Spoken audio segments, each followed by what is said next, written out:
Hello, welcome to Convergent Dialogues. This is Xavier Bonilla. Well, it is 2024. Happy New Year to everyone around the world. It is wild that we are in 2024, and it's been a crazy couple of years in this decade. There's obviously many things going on in the world. There's conflict. The climate, elections, and hopefully there's some creativity out there. People are still creating, whether it's with ideas or with words or writing or in various forms. So I hope everyone's doing well out there. The podcast is still going strong. Just kind of keep going. I plan on putting as many conversations out there for you guys as much as I can. I really enjoy it. I can't turn down a good conversation, and so I hope to have wonderful guests where names you know, names you don't know, but really just kind of exposing you to different ideas across the political spectrum, across histories, cultures. Still my aim. This is the fourth year now. It just was 3 years back in November of 2023. So it's crazy to think that I've been doing this for 3 years and close to 300 episodes soon. So it's a labor of love. I really feel passionate about doing this stuff, and I try to make it as accessible for people as much as I can. And so I'm filled with much energy for the year. And of course, I still have my day job and my personal life and many other things, but I am going to try and continue to put these out definitely weekly. We'll see how much I can do twice weekly, but so far so good. Thought I'd start the new year off with a topic that a lot of people discuss and a lot of people are worried or interested in, and that topic is on equality. And so nobody better to talk with than with Darrin McMahon. Darrin is a historian. He's an author, public speaker. He's a professor of history at Dartmouth College. And he has his PhD from Yale. He also is educated at University of California, Berkeley. He's received many major fellowships from the Mellon and Guggenheim Foundations. He's been a visiting scholar at Columbia, New York University, Yale University, and in various universities around the world. He's written everywhere: New Republic, New York Times, Washington Post, Wall Street Journal. He's done it all. He's written many books, and his new one is just released a couple months ago. It's called Equality: The History of an Elusive Idea. And that's what we talk about in this conversation. We start by talking about how do we define equality and also inequality. Talk about hierarchy. Where does hierarchy fit? We talk about equality as not being sameness and why that's important. We talk about equality as a value. Do we see equality in other animals, other species? And where does equality come from? We talk about the hierarchy, reverse hierarchy dominance theory for equality. We, of course, talk about cooperation. We talk about slavery. We talk about the impact of religion and contributing to systematic inequality. We talk about the Greeks and their complicated history with equality, the complexity of Enlightenment values, and where does equality go in the coming years in our modern society. Again, Darrin is absolutely brilliant. He's fantastic, and he's so nice. He is so nice to talk to, offline and when we hit record, just a genuinely nice person.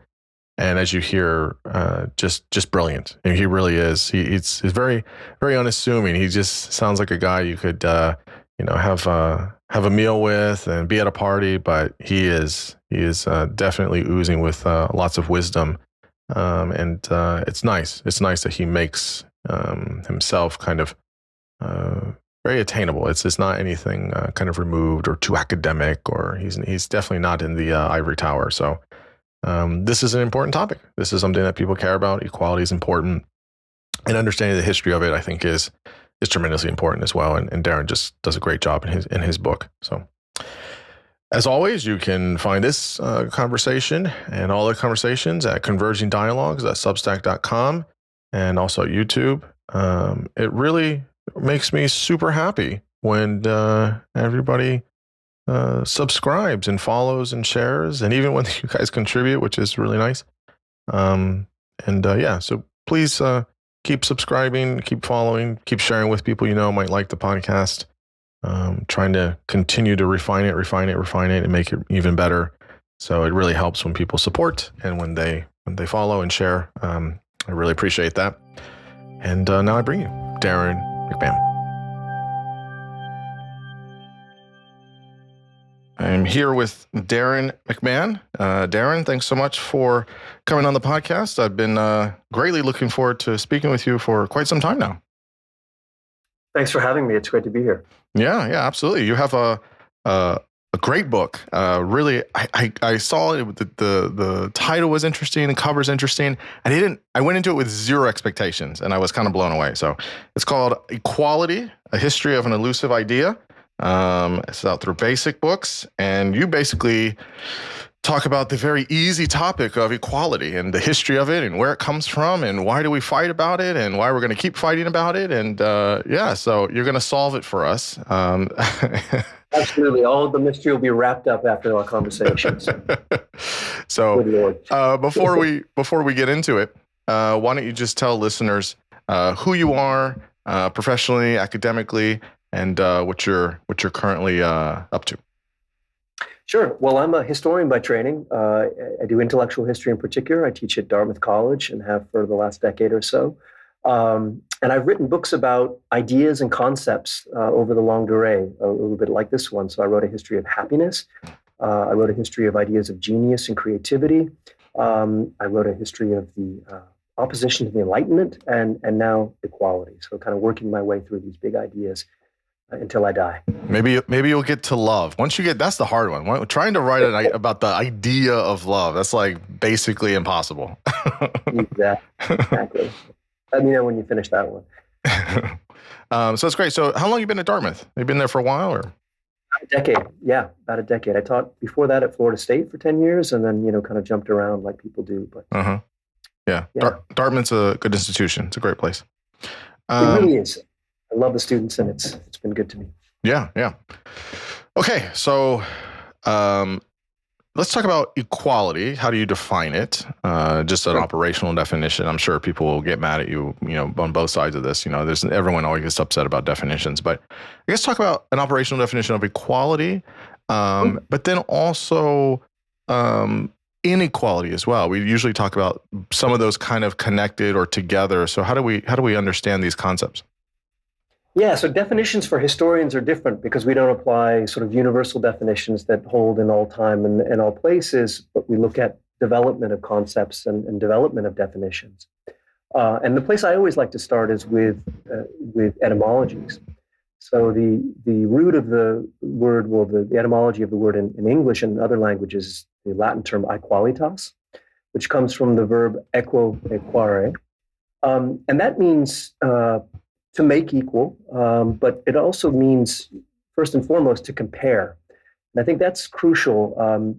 Equality is a concept of comparison. It asks us to draw relationships between dissimilar things or different things and to kind of forge connections between them. So it's a concept of comparison. When we equalize, we try to balance things. And that's also embedded in this Latin root and also the Greek precedents. And it refers to the action of making level on a balance scale, right? You put two things on a scale and you weigh them and you try to equalize them. You try to make them level. That's another relationship to the word from early on, the idea of leveling, comparing and weighing, sizing up, and then leveling. And leveling can mean leveling on the balance scale, but it also can mean leveling like, when a carpenter takes a plane and tries to smooth down a surface and sort of grind down the protruding bits. And you get a sense there of a little bit of the potential violence by forcing things into a common area. So all those things are going on, I think, with equality. I'll leave it at that, and we'll pick it up. Yeah, one of the things you talk about in the book, which I thought was really interesting, as you're saying this here, I'm thinking about fairness, maybe justice, kind of these that visual of these scales of sorts.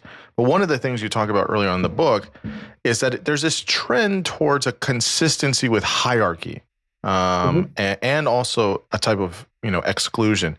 I guess talk about this idea of hierarchy that's kind of embedded or adjacent to equality. Sure. So, I think most people, when they think about hierarchy in relationship to equality, think of them as opposites. But as you've just suggested, they're actually related in many cases. And I'll give you, kind of a thought example of why that's the case. I mean, say you and I are trying to size each other up, measure each other, and we want to weigh whether we're equals, and we're going to make some appeal to what we share in common. And we might say, oh, well, we're both professors. Oh, yeah, we're equal as professors. Implicit in that statement, though, is the assumption that those who are not professors are somehow not equal, right? And this happens over and over again in human history. People make equality claims on the basis of some host property that the various participants are said to share. And that can be place of birth, or it can be sex or gender. It can be one's religion. And very often that equality claim, far from being the opposite of equality, is actually a hierarchical premise. It's the basis upon which then I establish inequality and unequalness. And this happens over and over again in human history, and it's really a kind of central theme of the book. Is there these ideas of it seems that there's these ideas of like levels to things, right? So like in your example, both of us can both be professors. I'm going to go out on a limb here and say that I'm pretty sure you're a much better professor than I am. And you've been doing it longer than I have, and you do it full time, and so it's already not equal in a good way, right? In a good way for you. But there's this way of like, yeah, we may, let's say for sake of argument, we're equal as professors, but we're not equal with class. Let's say I'm middle class, and you're super wealthy, or you're really poor and I'm kind of middle class, or whatever, right? Right. Like you could have, because we're so complex, there's going to be some space where we have equality, but then other spaces where we don't. Is this kind of that idea of the hierarchy of like, there's an order to things of like where the hierarchy is depending on whatever the variables are, or is it something different? Well, I mean, I think you put your finger on something really important here. We can say we're equal on the basis of anything, right? And so it becomes important to establish, well, we're equal in terms of what, and in what the situation is, and what we're exactly talking about. But the point I'd make here is that when we make an equality claim, which we know, there's an assumption that, as you say, all sorts of other things can be different. Equality is not identity.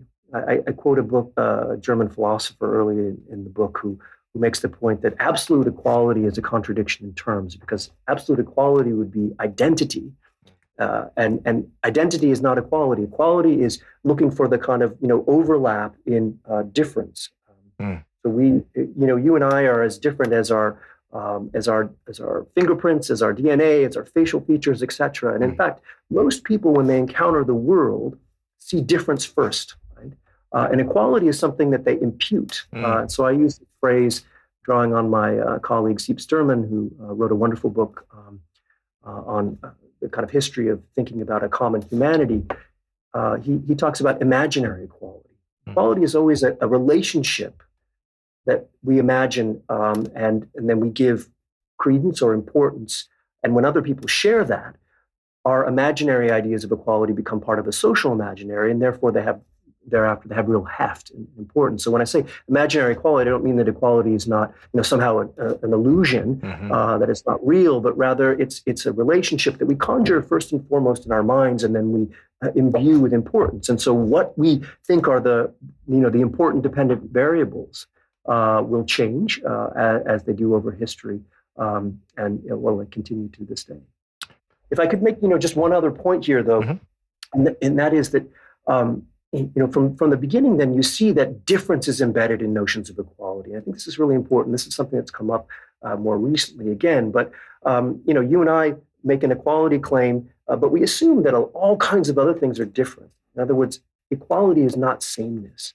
And yet, and this is important too, from very early on, that idea of leveling things, right? Drawing comparison does get bound up with notions of sameness. So if you look at early modern definitions of equality, you'll often see it glossed with things like uniformity or conformity, or even sameness, right? Equals are people of the same age. That actually comes up surprisingly often. Equals are people of the same rank. So there's this tension between difference and sameness in the concept from very early on. Aristotle says in the Politics that a polis, the city-state, should be composed of homioi, similar ones, and equals. And he means both things. We should have people who are alike, and they should be equal, and those who are not alike are not equal. And that tension plays out again and again, and is very much, I think, a part of our current discussion today. So, somewhat, as I'm thinking about this, I mean, that's all very, very helpful, especially this idea that equality is not sameness. I think people think of it that way. I think the leveling out is probably a better way of thinking about it. But there's something, this could be maybe my, infusion here, but there seems implicit with this idea of like value, right? That we see equality as a value. When you're talking about an idea, I have to always think that there's some kind of implicit values that are coming from it or behind it. And we might talk about this as we go through some of the history of it. But what do you think about this idea of, let me ask it a different way. Could you have both dimensions here? So could you have equality that is valueless, right? Kind of a neutral, kind of, just a space where there's no value attached to it, right? Almost like mathematics. Right? Yeah, something that's really removed from any of that. Or do you think that equality is, too nested within a value system or a value hierarchy? It could be maybe not a universal or globalist one, but a particular one. So, yeah, do you feel equality is something that can be valueless, or there's always an implicit value that's kind of attached to it? I think there's always value attached to it. And when we make inequality claims, we're making claims about value, right? Because again, if the inequality is sort of embedded in the discussion, we're establishing a ranking. And who is equal according to what? What does that entitle them to? Value is embedded in it from very early on. And I think you point, though, something really interesting, and that is, I mentioned this idea of equality as kind of drawing the level between hands in a scale, and of course that image, the scales of justice, is very early on a symbol of justice. And the Egyptians, the Greeks, the Romans all have this idea that the Greeks really nail, that equality and justice go hand in hand. And in many religious traditions, and we can get into this as well, you get a kind of validation put on notions of fellowship or equality that give it a further sacrality. And so, when we talk about equality today, it's on the back of this long, long history, which has, just cemented that idea that equality and justice go hand in hand. That equality and value, as you say, go hand in hand. I think it's very, very difficult to get away from that, and probably impossible. Yeah, I would agree. I mean, I don't know if there is. Maybe there is a space for it, but I think people would be hard pressed to kind of find it. I think we're always going to have some loading of value. So the real important question here, or one of the important questions here, is where does it come from? Right. So you spend a couple hundred pages trying to walk us and march us through this history of equality.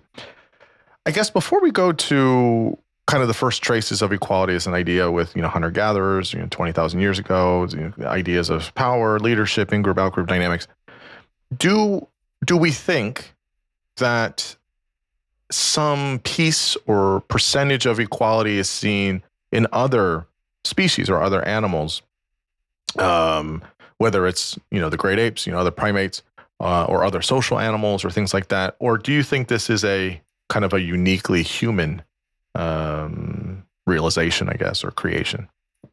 Yeah, I mean, I think it's a uniquely human realization because, again, if you think of equality as a kind of imagined relationship between things, I think it takes a certain level of intelligence to do that kind, and of course, then representations of the association. But there are animals in which hierarchies are embedded and fixed. There are animals in which social animals in which hierarchies are contested, and there are animals that don't have hierarchies. And so, in that respect, I suppose you could talk about, equal llamas or something. I'm not sure what the beast would be.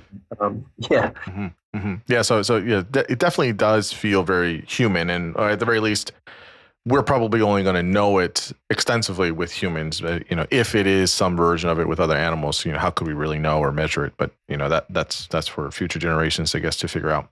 So so where do we see these first traces of equality? I mean, obviously, there's some of this here that you say with hunter gatherers. So where do we see equality, and where do we? I mean, again, it's long time, thousands of years ago, but millennia ago, but how does is it connected with bigger brains and intelligence and able to use tools and all the things we usually hear, where it's like, okay, we're getting basically abstraction? Like, it's an abstract idea of sorts that's rooted, but how do we see where it forms? Yeah, I think it when we get into the specifics, it's useful because equality is this abstract idea, and as you just said, you can have equality of almost anything, and immediately you have to ask equality of what and equality for whom, and so that's one of the things that's sort of, I mean, believe me, I've stayed up late at night pondering all this because it can take you in so many different directions, but when we talk about representations of of equality or ideas of equality, I think we can't do that until you have writing and you have kind of records of this to glean concepts. And I trace the sort of first self-conscious representations of ideas of equality to the first millennium BCE, the so-called axial age, and really they come out of the major wisdom and religious traditions. But you're pointing to something equally important, and that is that we can look at various societies and say, well, they interact with greater degrees of social equality, say, or material equality, or they share decision making. And there are a lot of people who argue that our hunter-gatherer ancestors, Homo sapiens, who've been on the planet for 300,000 years, up until about 12,000 years ago, lived with a certain degree of equality, material equality, maybe even a kind of social equality. Now that's a kind of retrospective judgment, and it's based upon sort of complex analysis and whatnot. But I think there's something to that claim, and we can unpack it a little bit. And the idea would be that our hunter-gatherer ancestors didn't accumulate things. There weren't massive distinctions between them in terms of wealth. That there may not have been sort of hereditary forms of power. That they were, on the whole, acephalous societies, that is to say, societies without heads or inherited leadership, and that when we compare them to the societies that develop afterwards, they look pretty equal. And there's a long history too, of course, of people, religious figures, and then later anthropologists, sort of imagining and imputing onto the past certain kinds of equality that we've since lost. Another piece here that I'm curious about is, we're talking about kind of origins of where equality is starting. I'm curious about, you talk about it a little bit in the book, is a few things, is this idea of a hierarchy system, which we've already mentioned. And there's this idea of status and rank and dominance and submission. Primates do this, right? So we're saying that equality is probably a human thing, but the idea of hierarchy is not a human thing or exclusively to humans. And so there's the reverse dominance hierarchy theory, which you can explain if you want. But more so now, I mean, we see that, I'll say this. I feel some people overemphasize this idea of hierarchies in nature. Mhm. But I definitely think a lot more people probably underemphasize it. I mean, it's definitely a real thing. I think where people get squeamish about it is this idea of, again, values, morals, oppressing, things like that. I don't think implicit in that is hierarchies are evil or bad. I think that they do provide some structure to the world or to certain things. We see that all in nature. But I guess this question of where does hierarchy fit in with these ideas? You can talk about the theory, and I guess kind of the receptions that people have towards it. Yeah. So, I mean, I think you put your finger on something really important. First of all, we're uncomfortable talking about hierarchy. I think this is particularly true in democratic societies where, we're ostensibly all equal. And so to talk about hierarchy in the first place makes us kind of squeamish. It's a taboo subject to some degree. Um, and yet, I think there's a strong case to be made that human beings are hierarchical creatures. We form hierarchies almost immediately in groups. We form status hierarchies in very small groups and other kinds of hierarchies. Um, and at the end of the day, we share a lot with our primate relatives. Now, there's a long history of human beings making claims about our fundamental nature on the basis of our likeness to apes and so forth. And you have to be really careful about doing this. And I try in the book to be very careful. But I think it would be naive to just sort of ignore the fact that we share, almost 99% of our DNA with chimps and bonobos and silverback gorillas, creatures who are intensely hierarchical. And so that's kind of one data point, and that human beings are status creatures. There's been really great work in sociology and psychology in the last sort of decade, looking at status and how we rank ourselves vis-a-vis others, how we are constantly kind of on the lookout and trying to detect signs of dominance or submission, and marketers know this, but we talk about it less. And I think it's important. And I make the claim at the beginning of the book that if we want to think seriously about equality and how to bring it about, we need to wrestle with human proclivity for hierarchy. Now, there are countervailing impulses to that. Human beings can rank themselves, but we also have tendencies towards reciprocity and altruism and sharing. We work together. We're the cooperative species par excellence, and both those things are going on, right? In our kind of our makeup, and you can see them play out over and over again.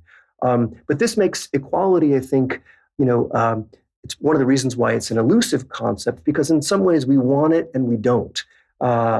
Part of our nature desires equality, and part of us actually kind of wants to be a little bit on top. Go ahead. Yeah. Yeah, I guess there's this interesting thing here of like how much of, people make a big to-do about this, but I think that because I think one reason people get worried about this is that it will somehow diminish human equality, which we can maybe get to at the end of sorts. But this idea, though, that if we have a hierarchy or this kind of leveling of sorts, kind of, this person's on top of this person on top of this person, is that, this is all kind of within the genes, or there's this like determinist kind of thing. But I don't really see it that way. I think that you see this as there's a biological components, but there's a heavy environmental component as well. And I think that people, again, over and under emphasize certain parts of this, but kind of what you're saying here is that it is contextually based as well, right? There are things that are true for us as humans, but we don't live in a vacuum. We live in a context. And I think that that's important. Yeah. Absolutely. Right. I mean, human beings, nature doesn't make us, right? And Darwinians and others will tell us that, of course, that our environments are key to how we act and how we live out. But maybe I'd put a finer point on hierarchy, because there's an often, I think, a tendency to confuse hierarchy and domination. Now, the line between the two can be fine, but this is a classic distinction that the great German sociologist Max Weber made in the 19th century, and is I think, a useful one. Domination, he says, is illegitimate authority, right? I dominate, somebody dominates me and they make me do things against my will. Hierarchies, in more cases than not, are actually legitimate, right? Lieutenants may grumble at the water cooler about the majors and the colonels, but they're not fundamentally, contesting that system. Same at universities, same everywhere. And status hierarchies are literally everywhere. I mean, in the most woke academic department, there's status going on. On your Twitter feed, there's status hierarchies and jockeying and games going on. So, and more often than not, as I say, hierarchies are sort of accepted, and we form them automatically. Now, the question then becomes, well, on the basis of what, and according to what? I mean, let me give a concrete example of how this plays out in the kind of history of equality, because again, I think it helps to kind of to anchor us here a little bit. So, when the founding fathers declare, as it says on the back of your $1 bill, the novus ordo seclorum, the new order of the century, they're declaring a kind of equality. But that new order, and in fact, the word order in Latin means hierarchy, in fact, a kind of a sacred organizing or ordering, on the basis of a new set of criteria. So, but it's a new hierarchy. Right? So Jefferson says, that we're no longer going to give people merit on the basis of their blood or their titles or their ancestry, right? This kind of tinsel aristocracy calls them. We're going to value people and rank people on the basis of merit and virtue and intelligence and what they do in the world. That's a new hierarchy, right? That's a new way. We call it meritocracy. It's a new way of ordering society. And in fact, I mean, what's ironic about that is that Jefferson and others actually use this phrase "natural aristocracy." It's a natural aristocracy to replace the old unnatural aristocracy. But I think it gets at nicely how the new order that comes into being is simply a new hierarchy, and that hierarchy and inequality, rather, are not natural opposites. Yeah, I mean, I'm a big, firm believer in hierarchy. I mean, I think it's really, really important. But again, I mean, it's like anything else. I mean, there are ways where there's bad faith actors, and people can be pretty pernicious with using hierarchies, et cetera, and to definitely keep other people down. But I don't think inherently hierarchies are terrible. And I think we see a lot of the outcomes in a positive way of many of the hierarchies in our world. They're ranking systems. Hierarchy can very quickly lead to domination, and that's a bad thing.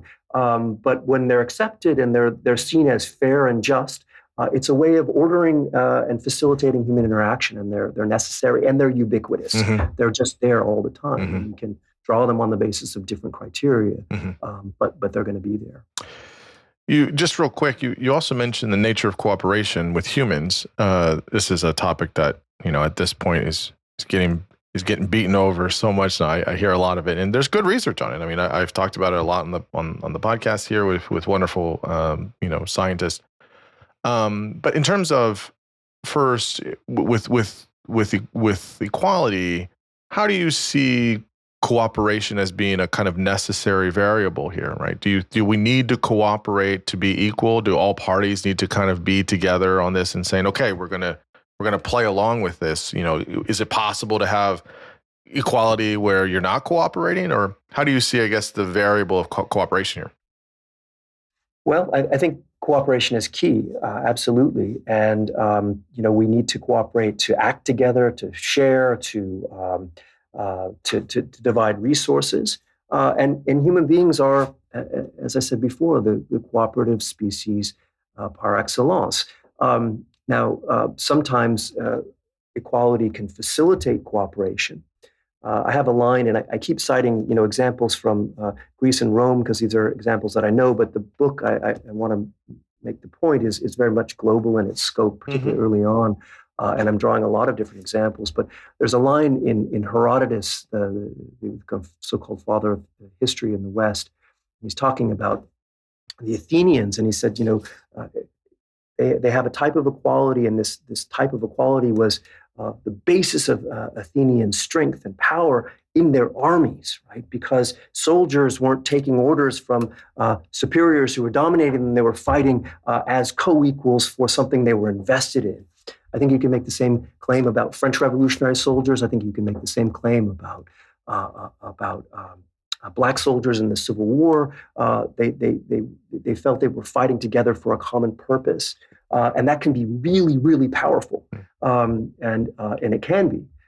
So that's crucial, that this cooperative aspect. Now, I talk about in hunter-gatherers a way in which they come together and develop all kinds of norms and ethos to promote pro-social values, to promote reciprocity, to promote cooperation. And again, I think this is crucial, and it's also fundamentally part of our nature. Mm-hmm. Yeah, for sure. So I'm very curious about this. It's obviously a tough topic. Slavery has been around for a long time, a long time, and it's never great. It's obviously a horrible thing we do to each other. Where do we first see, I guess, slavery in kind of organized ways, I guess you could say? Probably you could see, pockets of it or things like that, but in very organized ways. And obviously there's differences with how people are enslaved across the world and different points of time. And what's the connection here between equality and inequality and how we understand slavery? Wow, big questions. And of course, we're covering a lot of ground. And what I try to do in the first part of the book is examine the theories of what our human ancestors were like prior to the agricultural revolution, the New Stone Age about 12,000 years ago, and prior to the advent of states, which happened several thousand years later, prior to the formation of sedentary civilizations, which again takes a long time to happen after the first agricultural turn. And what many people speculate is that our hunter-gatherer ancestors fashioned relations that were relatively equal. Okay? And one can parse that in different ways, and I try to do that in the book. But one, I think, can make a pretty strong claim that despite variation and differences, that on the whole, our ancestors, if only because they were mobile and had to carry everything they owned on their back, couldn't accumulate vast amounts of things, and therefore the distinctions between them were not great. Now, there are counterexamples to that, and there are exceptions, and that's all important, but allow me the kind of generalization. Mm-hmm. They certainly look pretty equal when we start to look at human societies everywhere in the world by about the third millennium BCE, about 2500 BCE, where you can basically find every type of inequality known to humanity. Sort of patriarchal systems that are backed up by law and religion, slavery and enforced labor, blood aristocracies, kingship, and so forth. And so, the question then becomes, well, how do you get from that other way of being to that, including slavery? And people have big debates over that, and I have theories, and I rehearse them in the book. Slavery becomes a kind of major feature of human societies by that later point. Did our hunter-gatherer ancestors have enslaved people? We certainly know that they were violent and they engaged in warfare, and slaves were initially war captives and people impressed, and so it's quite possible that there were enslaved people, but not on scale, right? Not on scale like you get much later. And I think a compelling argument is made by the scholar Peter Turchin that one of the driving factors here is war. As after the agricultural revolution, population expands. People are maybe not eating well, but they're eating more and they're getting more calories. You get more competition for resources, and warfare, which is already part of human experience, accelerates. And there's a real premium placed upon amassing larger armies. Size is a force multiplier in warfare, as is hierarchy, actually, chain of command, which can make for more efficient soldiers. And so what Turchin and others have argued is that there's a kind of ratcheting upward to get bigger and bigger armies that then can, of course, enslave, impress, take captive, make people pay tribute, and do all the things that the god kings of the archaic states by the 3rd century are doing. And here, think Pharaoh, think, one man and who, claims to rule through God with a few advisors and military might at his behest, who's literally, putting and impressing 98% of the population. The historian at Stanford, Walter Scheidel, calls this the great disequalization, and he uses the phrase "the original 1% to talk about these elites that crop up all over the world in this period to do just what you say, to enslave other human beings. And unfortunately, this is it's prevalent. It's interesting how that starts. There's all these forces that are kind of pushing or creating a space for that, and how it continues to this day, even in a modern 21st century. It's become a really ugly feature of humanity, which is again, it's terrible, but from an anthropological perspective and historical perspective, quite interesting why we continue to do this and why we continue to persist, no matter all the carnage, all the collateral damage, all the awful things for sometimes centuries. We still do it. We still do this. Yeah, you can read UN reports about human trafficking and slavery to this day, and it does get at the challenges to equality. I mean, if you can argue, as we have, that human beings have pro-social values and they have cooperative tendencies and they have the capacity for altruism and sacrifice. I mean, human beings are the only creatures that we will sacrifice our lives for complete strangers. I mean, you read this in the news all the time. Somebody jumps out of their car and rescues a child from a river and then goes to their death.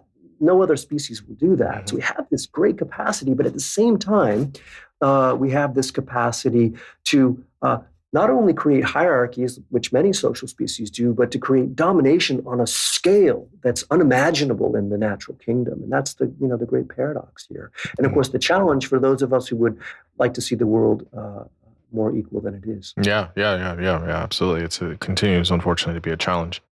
So in the axial age, you talk about religions. And so religion, is loaded. How does religion contribute, I should say, to systematic inequality? We'll talk a little bit about the Enlightenment and other things about Judeo-Christian values, but just generally the idea of religions or religious dogmas or doctrines. What's the contribution there during this period and subsequently to inequality? Sure. So we're working our way forward to the present, right? First chapter on 300,000 years ago to about 12,000 years ago. Second chapter on this transition that occurs and leads to the rise of these archaic states, as we call them, where you have this kind of god kings ruling over the mass of humanity. I follow the argument of the late great sociologist Robert Bellah at Berkeley, who argued that the axial religions, and the axial age is this term that German philosopher Karl Jaspers used to describe the simultaneous emergence in the first millennia, roughly before the Common Era, on different continents of these faith traditions around which our morals continue to turn today on these axes. So, you get the development of Buddhism, you get the development of classical Judaism, and so on and so forth. And what Bellah argued is that actually it's in these religions that you see the first articulation of an egalitarian ethic. And his argument is that actually these archaic states got so extreme that they had a legitimacy problem. And so you get prophets who emerge, who start to denounce extremes of wealth, who themselves renounce, like the Buddha, their own princely background, and start to say that ordinary people have something in common with us, that they share a kind of fellowship, and that we need to recognize that and serve them. And so what I argue in the book is that actually in faith tradition after faith tradition, you see warrants for thinking about a kind of human commonality, a kind of human fellowship that's initially a challenge to some of these archaic states. Now, as you also suggest, very quickly religion can get turned around and used to justify hierarchies and reaffirm them, right?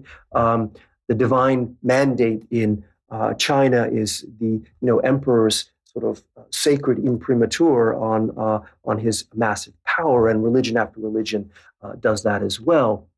The mechanism here, I think, often is degrees of sacrality or degrees of virtue. So, in many faith traditions, you have this idea that all human beings are children of God.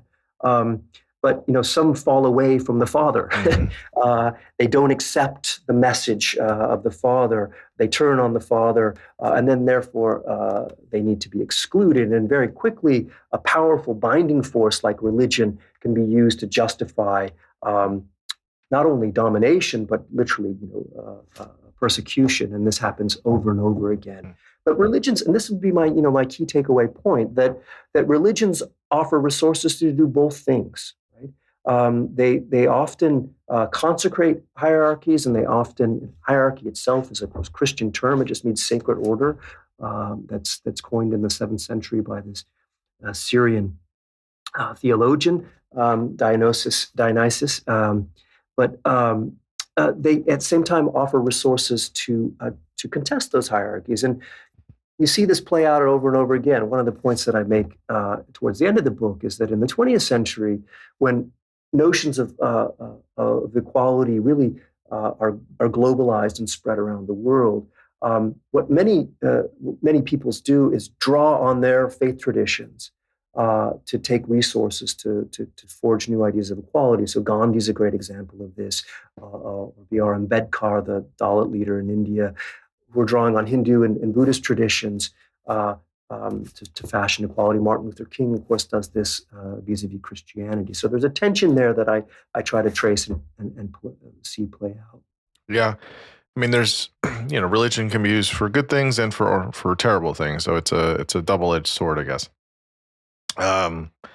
Okay, so we get to the Greeks, and you've referenced the Greeks a handful of times already. Many people do. I do myself as well. We like the finer sides of what the Greeks gave us, and they certainly gave us so much. I mean, I think the formalization, I guess you could say, of a lot of philosophical thought and the idea of philosophy. I don't think they started it, of course, but they kind of formalized in a way, and we get a lot of our, I think, Western thought from them. And so they're tremendous. I mean, they're tremendous, their influence.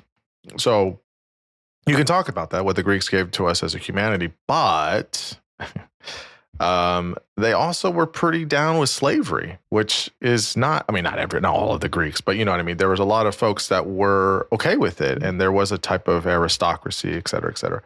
So how did the Greeks kind of, wax philosophical about all these things, about humanity, about, how can we live good lives? But then they have slavery, and they have inequality and injustice as well, of what we would see on the human value of things. How do we hold those two thoughts in our head at the same time? Well, as you said before, this is unfortunately how human beings are, right? We're conflicted species. The primatologist Frans de Waals calls us bipolar, and I think this is good evidence. So I'm interested in the Greeks not because they're somehow the magical font of civilization, Western civilization. In fact, I use the Greeks and particularly the Athenians, whom I talk about at some length, as a proxy for talking about democratic values. And we know now that democracy is not a uniquely Western notion. You can find democratic forms in many different places around the world. Yeah. It is true, though, that we know more about the Athenians and more about Greek democracy than any other place, just because of the source base. And so I examine Greek ideas with that understanding. And I also see Greek philosophical notions as very much a part of these axial wisdom traditions that I mentioned before. What I think is particularly interesting about Athens is that here you get not just an assertion of human fellowship and our maybe common standing before God, but a kind of praxis, right? What would equality look like in practice? You absolutely rightly say the Greeks, have slavery, and indeed their ideas of equality are founded upon inequalities. And it goes back to our opening discussion that the claims are often the premise of inequality. So what did the Athenians do? Well, in a series of reforms, they get rid of their despots and kings, and they argue that the full citizens themselves should rule themselves. Full citizens should have the right of isagoria, and a kind of equal capacity to speak in the main Greek assembly. This is what all citizens have.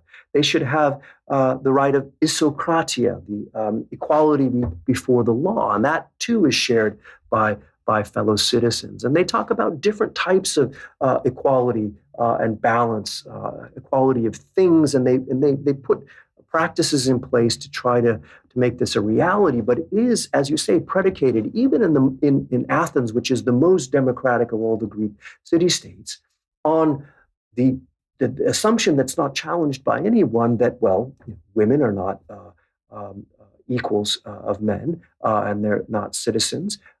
Resident aliens shouldn't have the same privileges and rights as men.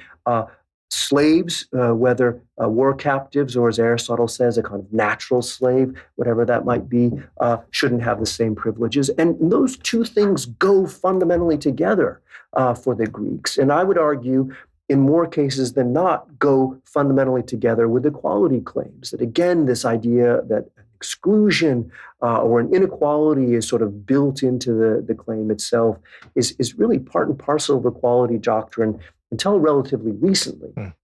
And even now, when we claim universal equality or the universal rights of all human beings, it's predicated on the assumption, whether acknowledged or not, that we're dominating over the beasts and the animals, as a philosopher like Peter Singer will remind us. And if you happen to be a cow or a chicken, that kind of sucks. But again, even universal equality for human beings is predicated on this understanding of the repression of another species. So, and we're getting ahead of ourselves here, but I have this whole chapter on fascist conceptions of equality, and that sounds strange initially to almost everybody, and it quite frankly sounded strange to me when I started encountering it. But one of I think the more savvy and insightful fascist theorist, Nazi theorist, Carl Schmitt, whose name you probably know, he's thought of as the crown jurist of the Nazis, but he's an important political thinker in the 20th century. He says, this is true of all democracies, that equality claims, he says, don't have any substance or value unless they're predicated upon inequality. And the inequality is what gives the kind of binding force to the equals themselves. And that, contemporary liberals, in his view, are kidding themselves when they claim it can be otherwise, that to claim universal equality is to talk about an equality that has no teeth, that has no substance, that has no there. And he would say that if you look at real democracies, and he goes back, in fact, to Athens and to 17th century England and to America, he said they're always founded on exclusions. And of course, he takes great joy in that and glee in that and celebrates the fact, and it's pretty nauseating. But it's hard to deny that he has a certain point, that he's kind of poking holes in a mythology that says, our equality is universal and for everyone, and it doesn't rest on some of these fundamental power moves. Yeah, I mean, he is a very interesting thinker. I mean, obviously there's the Nazi nonsense, but he is someone that is worth, I think, at least analyzing and studying. I mean, I think we should study all different types of ideas and see what's going on there. I do want to come back to that, but before we do, I guess I'm gonna fuse some of these ideas together. So you see if I can do this. Oops. So there's this.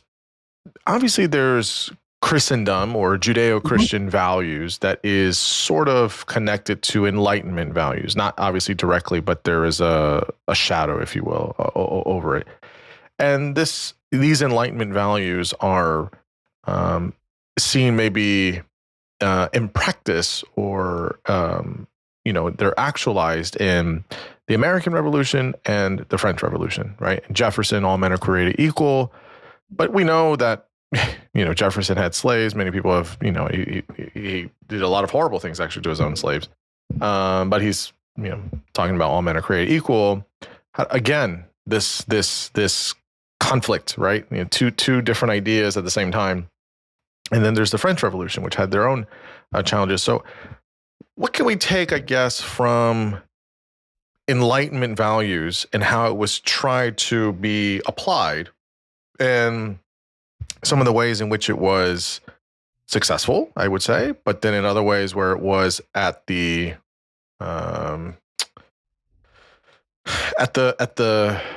kind of penalty for against other people, or not everyone was included as much as we think, or things like that.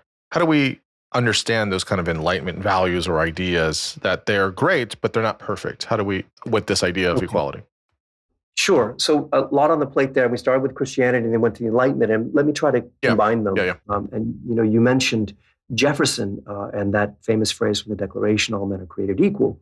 I think if you ask a lot of Americans in particular, about that, they'll say, well, it's a great idea. It's a universal principle. It's not realized at the time, of course, fully and extended, but it's a novel idea. It's a radical idea. It's a revolutionary idea. And most people, I think of equality as a modern idea.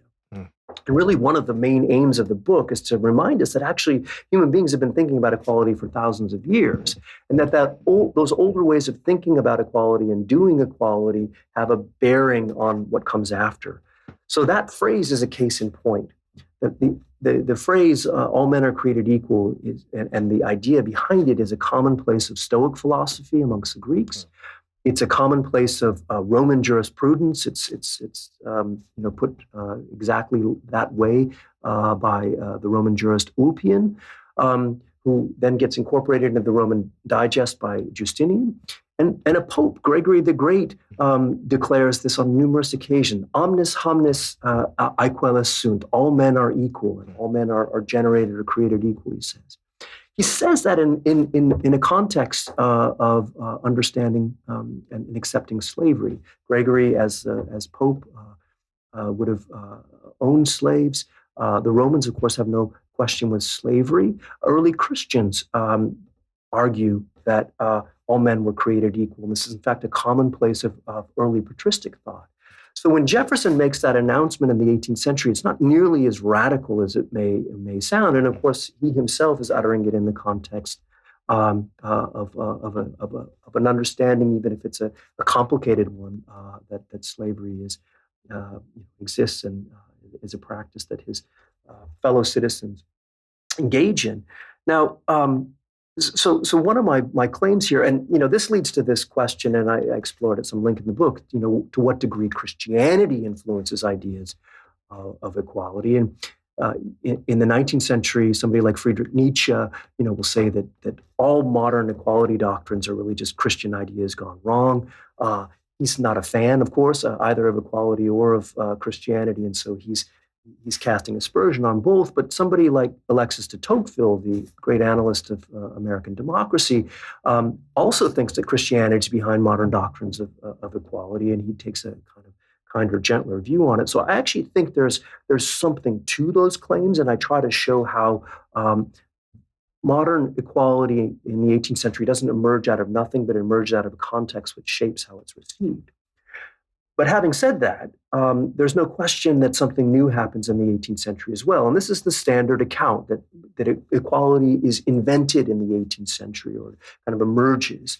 There's a French sociologist, Louis Dumont, who wrote a book in which he argued that, modern equal man, Homo equalis, emerges in the 18th century out of Homo hierarchicus, and this is abrupt and radical shift. That is generated by the Enlightenment. And there's no question that there are Enlightenment values, and I talk about a good number of them, that posit a common humanity, right? The likeness of all human beings, that begin to talk about rights, not just for citizens, but for all human beings. And that's there, and that's put on the table in the 18th century.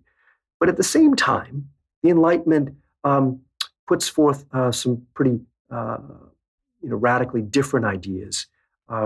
My colleague Steve Sturman, whom I mentioned before, historian who wrote this great book on the origins of common humanity, says that the Enlightenment is Janus-faced.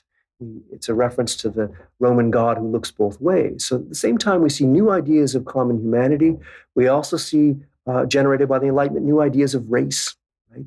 A kind of racial essentialism or environmentally created racial difference. We see new ideas of gender, which posit, kind of fundamental dissimilarity between women and men. We see new ideas of economic development that posit some societies are farther ahead in the kind of progress and development of humanity than others, and will remain that way. So the Enlightenment, not unlike these older religious traditions, gives us tools to think about equality in new ways, but also fashions, if you will, the kind of manacles to enslave us or to keep us down in new ways too. And I think that's, this is one of the reasons why the Enlightenment continues to fascinate us. It's both light and dark. It's both good and bad. Yeah, I think that's such an essential point. I really value you kind of explaining it that way, because a lot of people have this idyllic idea of the Enlightenment values, and I love Enlightenment values. I'm not trying to shit on it necessarily. I mean, I think they're great, but they're not perfect, and they do have flaws, and they are a product of their time.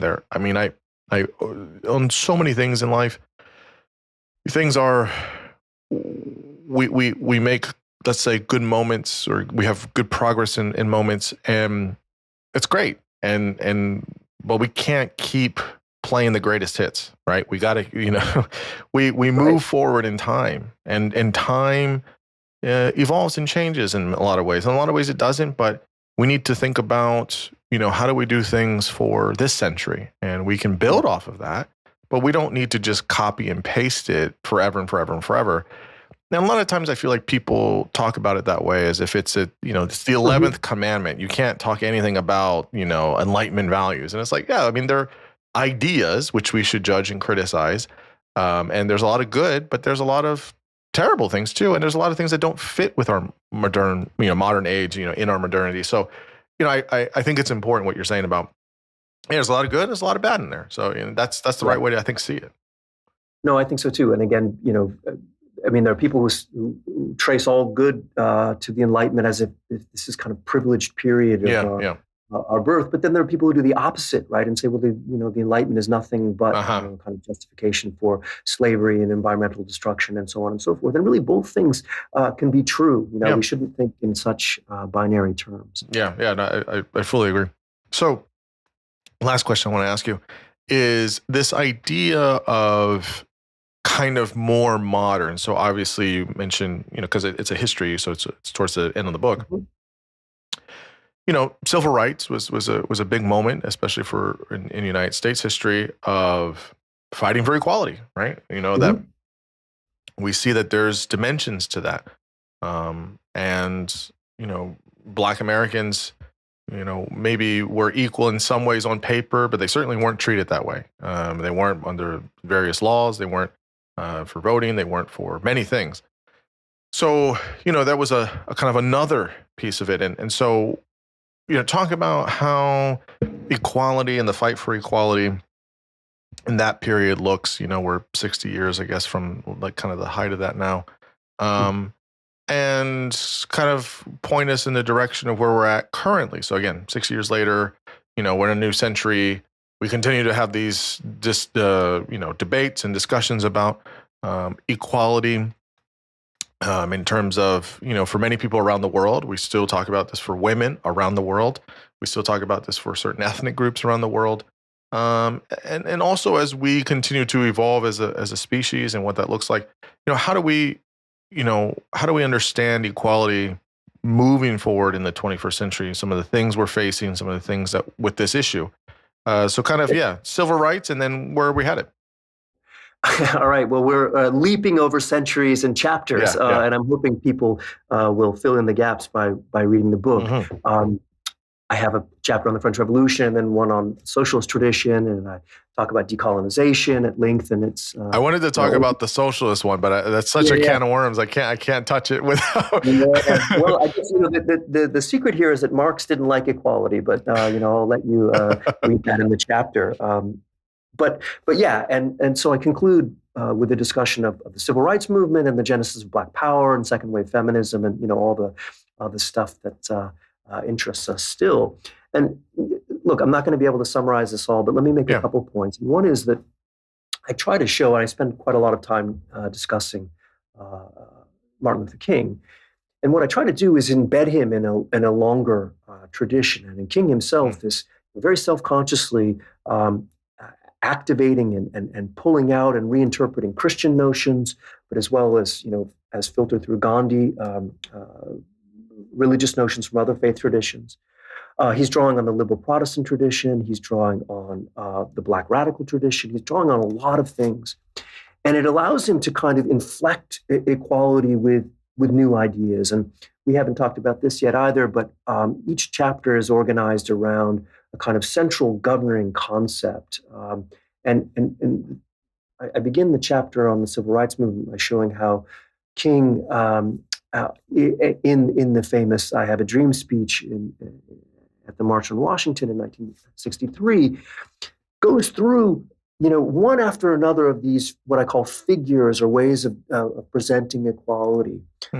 So he's taking on board this rich tradition and then reinterpreting it and reinflecting it, and of course trying to extend it to people who had been disenfranchised and in many ways still are.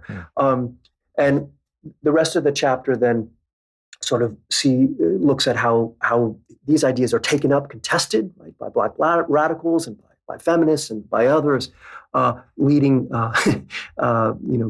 inching towards the present. I know we're running out of time. You ask about kind of where we're headed, and I can say a lot about that, and I have a concluding chapter in which I try to do what historians really shouldn't do, and that is to speculate about the future. But so be it. But one of the points I'd like to leave your listeners with is that it's really easy to be pessimistic about the future of equality or the future, or optimistic about the future of inequality today. We live at a time of surging inequalities in many different ways, and it dominates our headlines. The British sociologist Mike Savage calls this an inequality paradigm. We have institutes devoted to the study of inequality. We have books tracing 10,000 years of inequality. It's just everywhere. You can't open the newspaper without it. And of course, there's real data to back up this interest, which is important in itself. But it can blind us from the fact that really not that long ago, and I again go back to the civil rights movement and to what succeeds it in the 70s, human beings had a really different understanding of what the future would bring. They believed that we were moving in the direction of a greater equality, that we were pushing towards a greater equality. And I discuss how recent that idea was, really, up until the Wall Street crash in 2007, 2008. This was a dominant reflection, people publishing book after book after book. What I try to remind us of, and the whole book is an attempt to do this, is that human beings have been tremendously creative and innovative in thinking about equality over the course of human history. I put my money on the fact that we're going to continue to be that way. In other words, that we reinvented equality time and again, and we can do so again in the future. And so, although there's real cause for pessimism, I think that you can put money on human beings' capacity to think and rethink and to implement forms of equality that may do us well in the future. Yeah, I really like that, because I feel like people become, too short-sighted of sorts, or there's the present moment, and there's all these issues, and there's certainly many issues on equality and otherwise. But when you look at trend lines, right? You look at where we're at. I think your point is well taken. Is that we were trying to move forward. We were pushing in a good space, and 2 steps forward, 3 steps backwards. But I think we have this ability to rebound in a way that says, we fight back, we figure it out, we survive, and we try to make a space where things are more equal. So I firmly agree with your position there. Yeah, and I think you don't have to be a kind of blithe optimist to acknowledge that there have been movement in positive directions, and I try to summarize some of that data in recent years, and it's not all negative, Yeah, right? yeah. And so, take courage and hope. Yeah, exactly. That's exactly the way we should, I think, look at things. The book is called Equality: A History of an Elusive Idea. It's out through Basic. It is a fantastic book. Much too short my time with you, Darrin. There are so many things we didn't cover, and I highly, highly encourage listeners to get out and buy the book and read it, and hopefully this is a nice springboard. Any place you want to point people to find you or your work, or any place in particular? I've kind of sworn off all social media. I have a website that's just my name, darrinmcmahon.com, with all information and about my other books and so forth. But, nice. Hopefully we'll come into a bookstore near you. Yeah. Darrin, this was so much fun. I've been looking forward to this. I absolutely loved your book, and you're such a thrill and a lot of fun to have in conversation on this. So it was really delightful. I greatly appreciate it. Thank you, Xavier. Me too. I enjoyed it thoroughly.